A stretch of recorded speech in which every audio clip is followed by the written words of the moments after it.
They forced me to renounce Christ, but I said no way. Daniel is a young Malaysian who has lived a secret and sometimes dangerous life. I've been threatened with death so many times by radical Muslims, but by the grace of God, I'm still alive. And you were once taken into a cell, beaten by these radical Muslims. Daniel converted from Islam to Christianity in 1998. We've concealed his identity and changed his voice. Under the Islamic laws of my country, the authorities can arrest me for my conversion. Malaysians attempting to leave Islam has become one of the most controversial issues in this country. The debate erupted when Malaysia's highest court rejected a Muslim convert's battle to be legally recognized as a Christian. Was the Lina Joy case a turning point in this whole crisis in your country? Yeah, it was a turning point in the wrong direction.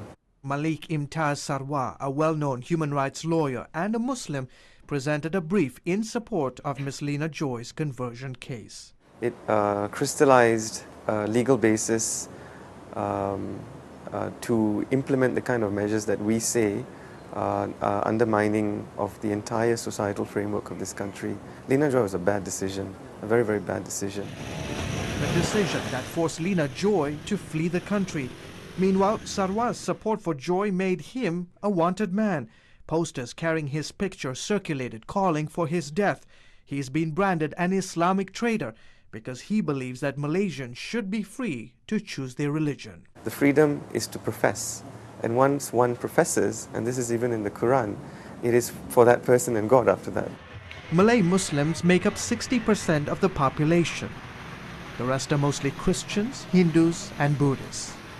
The Malaysian constitution guarantees freedom of religion, but today non-Muslims fear those freedoms are being curtailed by powerful forces who want to turn Malaysia into an Islamic state. The extreme fundamentalists tend to believe that the laws of Malaysia must be Sharia compliance. Wong Kim Kong is the head of the National Evangelical Christian Fellowship. He says there's been a subtle and gradual encroachment by extreme fundamentalists in the affairs and rights of Christians. Malay's Internal Security Religious Department raided several Christian bookstores recently and seized children's books, claiming that they violated Islamic Sharia law and aroused Muslim sensitivities. Yanis Gatsionis is a freelance journalist based in Malaysia. One of the things we hear quite a bit here in Malaysia is the need to protect Muslim sensitivities. I don't think that bodes well for tolerance.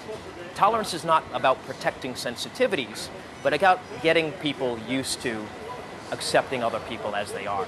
These episodes leave many worried about the future of religious freedom here and uncomfortable with the rise of a new and radical form of Islam that threatens to undermine Malaysia's image as a moderate and progressive nation. We want people around the world to pray for us. We want people to speak out on our behalf so that we can have the freedom to practice our faith.